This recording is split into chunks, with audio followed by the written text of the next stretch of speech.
Here we back, part 3, the colonial system, unveiled. Now, if you watch part 1, that was the introduction.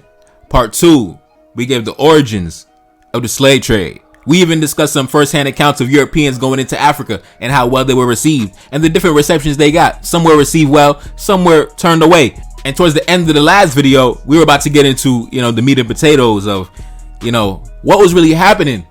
What was really happening in the European colonies during that time? As you already know, this book was written by a gentleman by the name of Baron de Vastey, the secretary to King Henri Christophe, the King of Haiti. What makes this book unique is that this is a first-hand account from the black man's perspective. It's not from the perspective of the European colonists. We're getting an uncensored account of the colonial system. And man, if you watch the last video, man, a few parts, they hit very hard, man. That's why I got the bottle. I got the bottle right next to me, man. I don't know if you hear it. I got the bottle right next to me, man, because if it gets too real, if you already know, I'm reading this book along with y'all. I never read this book, but I'm reading it along with y'all, man. Y'all getting my live reactions. So I got the bottle right here. Like I told you in the last video, I had to cut it short because, bro, it was hitting me too hard, man. I had to go drink and smoke, bro. I had to go roll one up. I had to go, pour up a glass. So I got the bottle right next to me, man. So in case it gets too crazy, I'm gonna grab a shot so I can keep it moving, man. Now I'm gonna jump back into where we left off at, and then I'm gonna jump right back into the book. Let's go. This is not a novel I am writing. It is an expose of the ordeals, the protracted suffering, and unparalleled acts of torture that ill-fated people have experienced for centuries. My blood runs cold in my veins. My heart is overcome with sadness. The task I have set myself is one for which I have no aptitude. I lack the forms of expression to undertake it. What matter of pen will be required to describe crimes unknown to humankind? When depicting all these many horrors, what form of expression can I possibly employ? I know of none. The flowers of rhetoric and embellishments of style are suitable for describing scenes that do not put a man to shame. But when it comes to this topic, when it comes to descending into a cesspool of crimes, they are useless. I will limit myself to reporting. The facts I'm going to recount bear the stamp of truth. They are a matter of common knowledge. I collected them from survivors of families whose kinfolk experienced the acts of torture themselves. I am going to try and sketch here, as well as from those unlucky enough to have lived through them themselves. These witnesses are unimpeachable. As evidence in support of their acts of witnessing, they have shown me limbs mutilated by iron and roasted by fire. I have obtained these facts from a great many notable and credible people. Moreover, I am providing the names of the colonists who perpetrated these crimes, and I defy any of them to contradict me. Mr. Poncet, French settler, owner of a sugar plantation, had transformed his house into a prison. No one could approach it without shuddering in horror. All one ever heard in that place was the clattering of chains. Every one of his house slaves and his natural children was loaded down with them. All one ever heard there was the cracking of the whip and the cry of the poor souls being subjected to those acts of torture. This monster had all his house slaves castrated, along with one of his quadroon offspring. After committing incest with his own daughter, he had... Oh my God. Oh. After committing incest with his own daughter, he put her to the most excruciating death along with her own mother by placing boiling wax in her ears and leaving it to melt. This inhumane barbarian was strangled by his son and the house slaves, provoked into taking their just revenge. Oh, man. Bruh. I couldn't even get to the first paragraph. I'm already taking a shot, man. You're already taking the first shot, man. But it's gonna be a long journey through this book, man. Let's continue. The family was broken alive on the wheel for that murder, which would have never taken place had Poncet not gone unpunished for committing such a vengeful outrage against nature. Oh my God.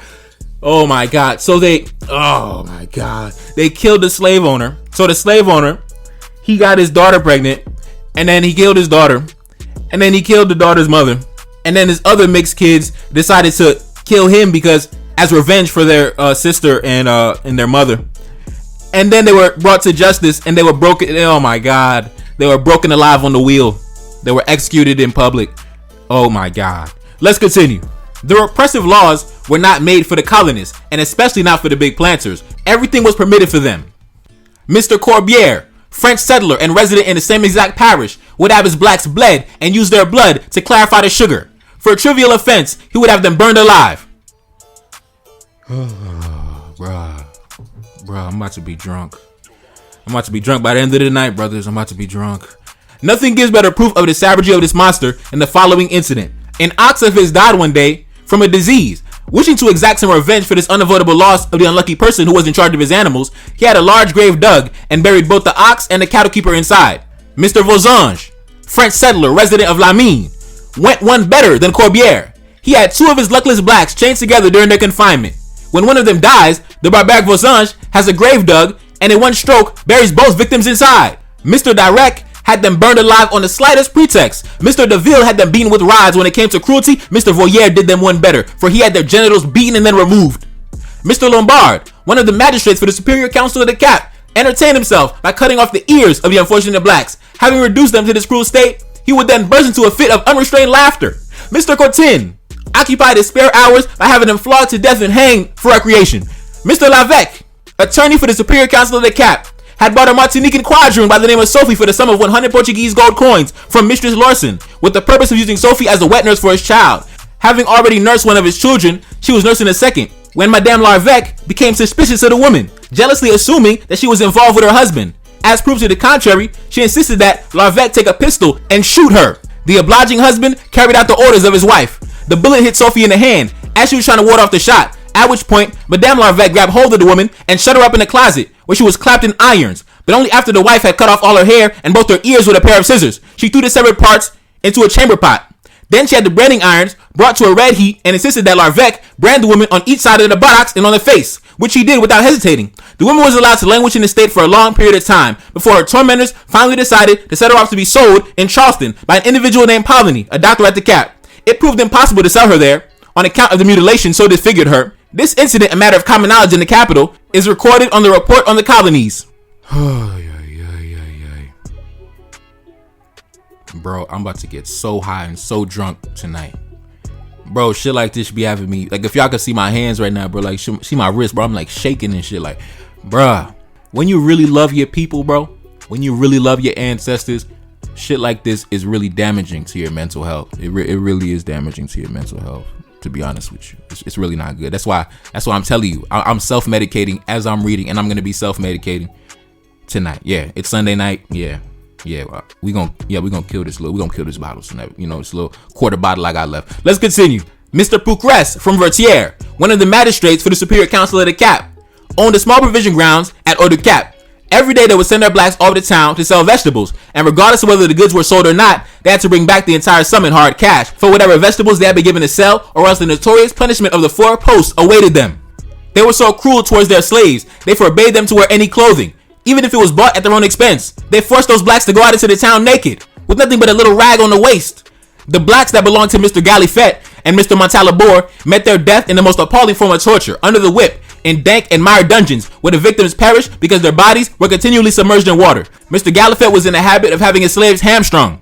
After the harrowing punishment of the 4 posts, Mr. Galifet would have brine, red pepper, and other ingredients poured over the bleeding bodies of the victims. How to describe the crime perpetuated by the infamous settler, Mr. Chapousset, the owner of a sugar plantation in Plaine du Nord? In characterizing this monster, what epithet can one bestow on him?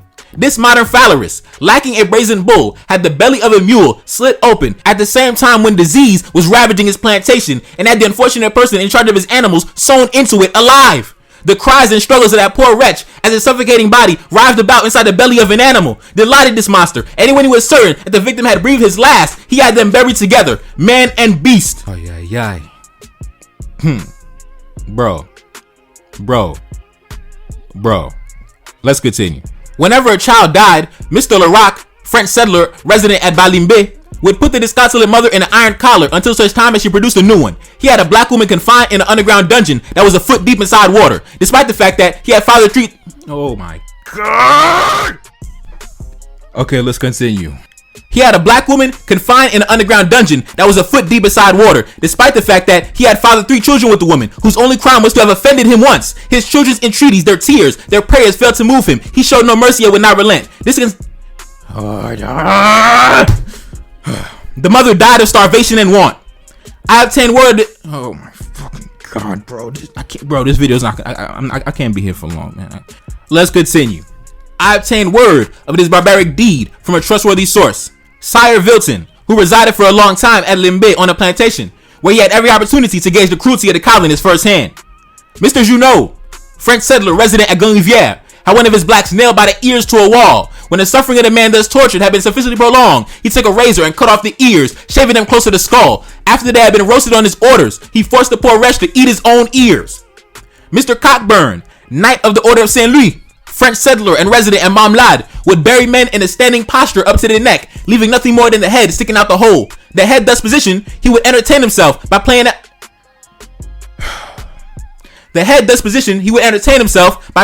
bowls with it. The avenues leading to the plantation house of this cruel man were lined on both sides with different human body parts, which had been hacked into pieces on his orders. Here you would come across the legs, then the arms, a little further along, a head, then finally facing the maid residence, the trunk of a body, mutilated and impaled on a stake, served as a spectacle for the amusement of the barbarian. Mr. Cockburn lived at the Cap for a long time. One day while he was sitting in front of the door to his house, a black man walks past him whistling. He gets up in cold blood, runs his sword through the man's body. He often impaled his luckless subjects in this manner.